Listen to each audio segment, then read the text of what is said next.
Hey, Randy Joe here, and today we are ranking the Talking Heads discography from worst to best. And instead of the usual way I do the series in which I rank them, again, starting at the worst and working my way up to the top of the best records, instead we are going to do a tier list format. Hopefully, my viewers are happy with that, but it seems like many people prefer tier lists over rankings, especially due to the visual factor of it all. So, with that being said, we are doing a tier list for Talking Heads, and I will be ranking them as I go. So, where they end up will be in accordance to the ranking. So, without further ado, here is the tier list right here, and here is Talking Heads' 8 albums. Talking Heads, one of my favorite bands ever, and this fairly short discography, only again 8 albums, really shows why they are such a brilliant band. And let's just go through them one by one, throw them up on the tier list, and see where they end up for me personally. But yeah, let's not waste any more time. So here's the tier list. An F is a 0, E is a 2 or a 1, a D will be a 3 or a 4 out of 10, a C would be a 5 out of 10, so just an average record to me, a meh, I would say. B would be a 6 or 7 out of 10 record. A is an 8 or a 9 out of 10 record. And S tier, the highest tier you can give, is a perfect record, a 10 out of 10, a masterpiece. Let's see where they end up, starting with Talking Heads 77. Came out in 1977. This is their debut. Honestly, a brilliant record. This is a great way to kick off their career, although, for me, a great way to start a debut record is to show their potential but not really reach that fullest potential. So there's still room to grow, and I would say Talking Heads 77 does that. You have plenty of great tracks here. Tentative Decision, Psycho Killer, perhaps their biggest hit ever. Happy Day is on here. I love that one. Pulled Up to close out the album as well is like an insanely good song. The best one on the record, actually, I'll go ahead and say is the best one on the record, is Pulled Up. And the thing about 77 is it's a bit more stripped back than what Talking Heads would later go on to do in their career, but it still shows their potential but doesn't completely spoil us right from the get-go. And for me, this is a fantastic record, but is not perfect. It's a 7 out of 10, throwing a rate in the B tier. All right, next up is More Songs About Buildings and Food. That's their second record here. This is when they first started collaborating with infamous, amazing producer Brian Eno, and really you just see the magic between Brian Eno and Talking Heads kick off, because this is an extremely well-produced record, better produced than the debut, and also kind of just takes what they did with the debut and kind of expands upon a lot of it. It is a great record through and through. Artist Only is on here. It's another fantastic track, and there's so many great songs, honestly. Thank You for Sending Me the Angel. Found a Job has one of the best bass lines in any Talking Heads song. It's fantastic. The guitar work on this entire song here is incredible, and much of this album is pretty strong, stronger than the debut, I would say. I love this record. I think it's fantastic, and I'm gonna go put it at, I'm gonna give it an 8 out of 10, so it's going in the A tier. It's still not perfect, but it is a great record, and to me, if anything ends up in A, it is definitely what I would consider a great record. Fear of Music, continuing their collaborative efforts with Brian Eno. Fear of Music is a fantastic record. Once again, get used to hearing me say that, because this thing is kind of like if you took what Talking Heads was known for with their very weird and cryptic and just strange lyricism from David Byrne, and kind of times that by 10, as this record is full of songs that feel like a madman or a schizophrenic man who is just going through a constant series of breakdowns about a multitude of subjects, such as paper or cities or the human mind or the government, for example, or drugs or animals or various topics. And through these lyrics, it is paired greatly with this very disturbing and eerie atmosphere that is provided by not just the band, but Brian Eno's clearly musical talents coming to the forefront here, as this to me shares a lot of parallels with Brian Eno's solo work as well in the 70s, in the way that there is a slight disturbing sort of atmosphere that kind of looms over every track. I've heard it said that the reason why it's called Fear Music is each song is about the fear of that specific thing. So fear of the mind, fear of drugs, fear of animals, fear of, et cetera, et cetera. Each track kind of applies to that logic. And, you can kind of see it. It's quite a loose concept, but it's there. But this is a fantastic record. And honestly, so fantastic that with only one weak song on here, maybe being Electric Guitar or Air, those two are a bit weaker in my opinion, but still, Electric Guitar, I think, again, has its moments. So I'm going to give this a 9 out of 10. Again, they're only going in an upward direction here because Talking Heads is just that good. And boy, oh boy, do they continue and deliver on that upwards trajectory with Remain in Light. 1980, this album came out, and boy, oh boy, man, this thing was ahead of its time. Its use of sampling and looping was way ahead of the curve and not something that a lot of artists at the time were doing. And Talking Heads and Brian Eno took the concept and really just put it at the forefront of this album, looping a lot of insanely well put together intricate riffs that splice in tons of different genres such as Afrobeat, world music, hip-hop, post-punk to an extent, even a bit of punk music as well, kind of comes into the fold here as they speak about a multitude of subjects such as the government or one's personal sense of identity, which again, I think a lot of people would discredit Seen or Not Seen as, just some spoken word track, as if that doesn't really hold any merit. But honestly, the instrumental that backs it up and the spoken word passage throughout the song is brilliant. I think it's a great song that really just kind of adds a nice little interlude between tracks.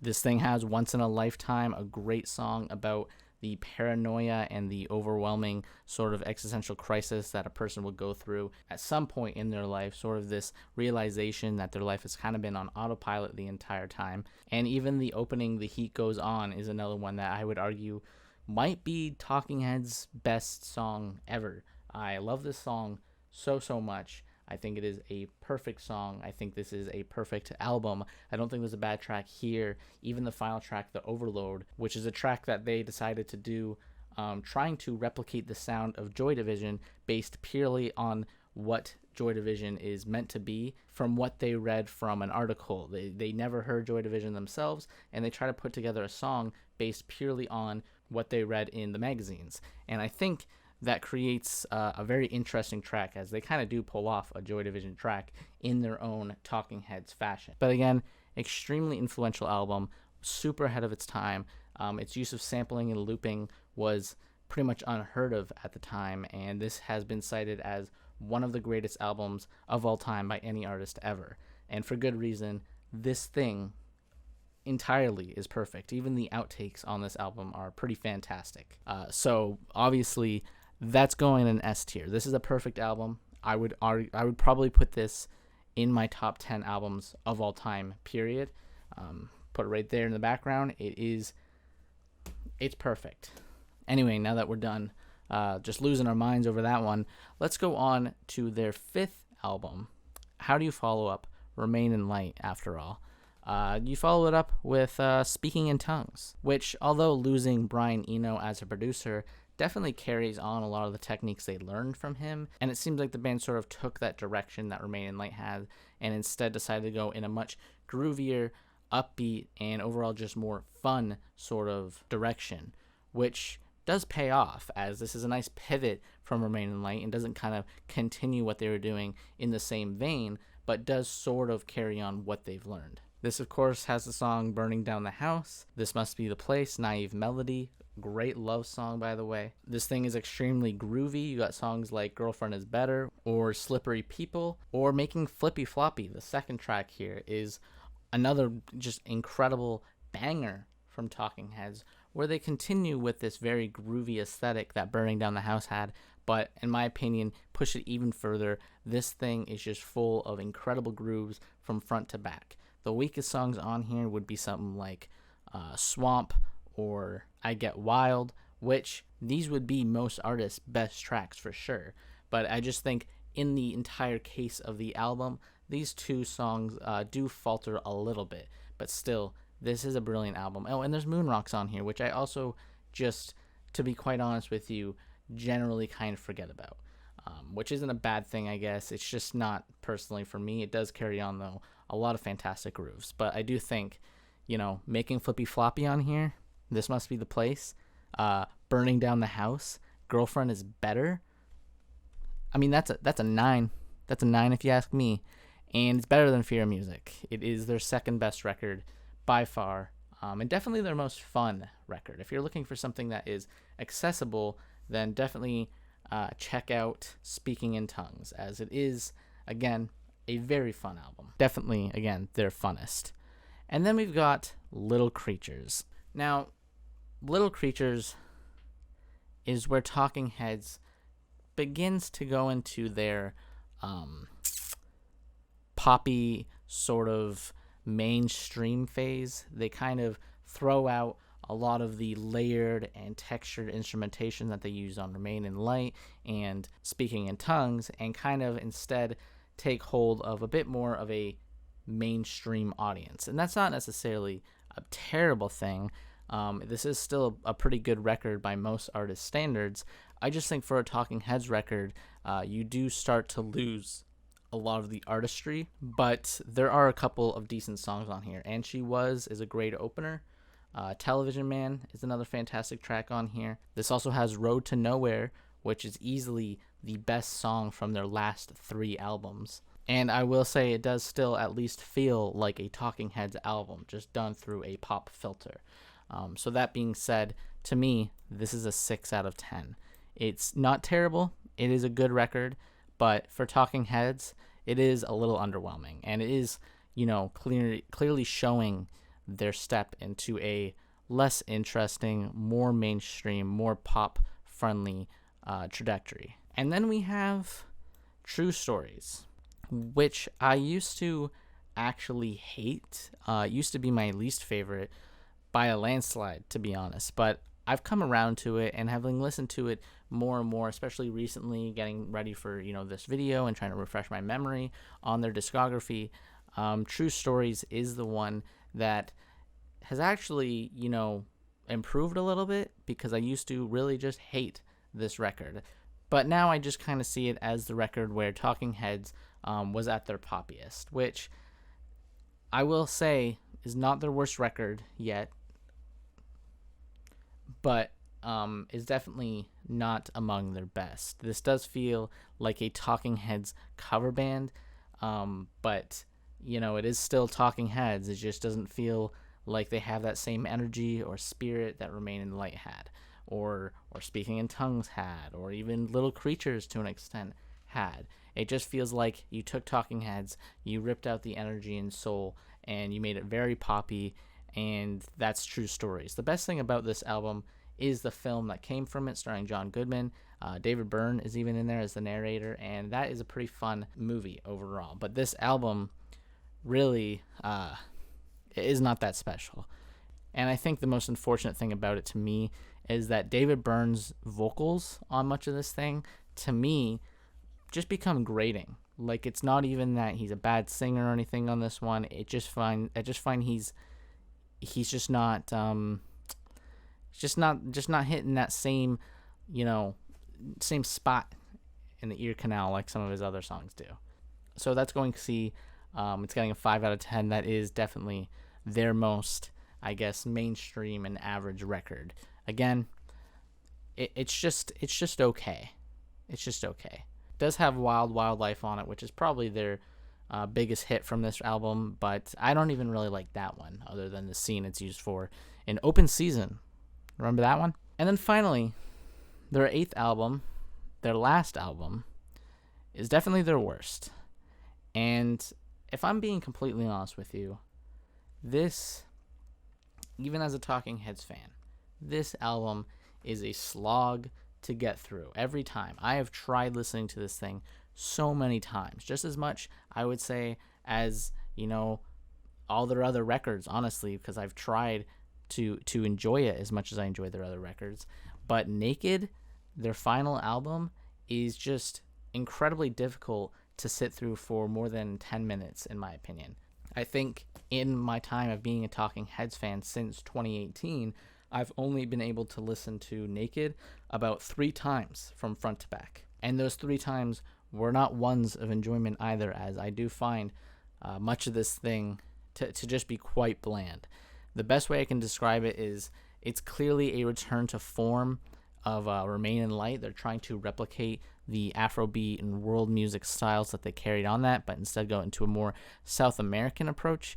But even with that being said, it just feels like a band that hates each other, which at the time it was. Tina Weymouth and David Byrne were competing. They were like butting heads constantly, allegedly. And David Byrne also just wanted out of the band for years at this point.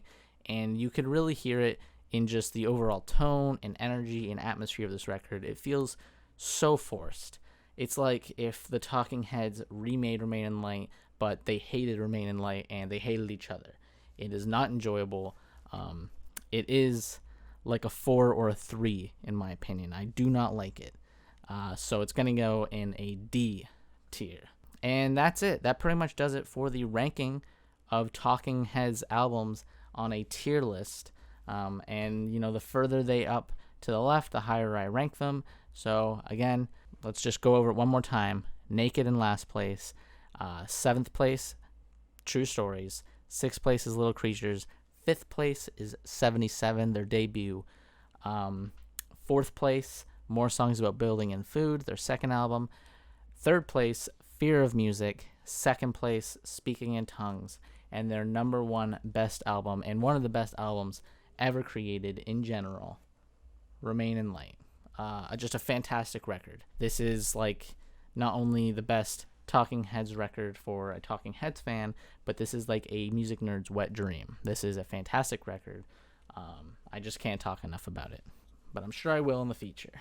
And that pretty much does it for this video. If you like this video, please hit like and subscribe to see more videos like it. And let me know if you prefer this tier ranking, despite the fact that, yeah, it's a bit more casual and it isn't, you know, as structured as my ranking videos. Just let me know if you prefer the tier list or if you want the ranking style videos back.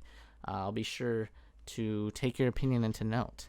But that's pretty much all there is to it. So without further ado, my name is Randy Joe. Thank you for watching, and I'm signing off.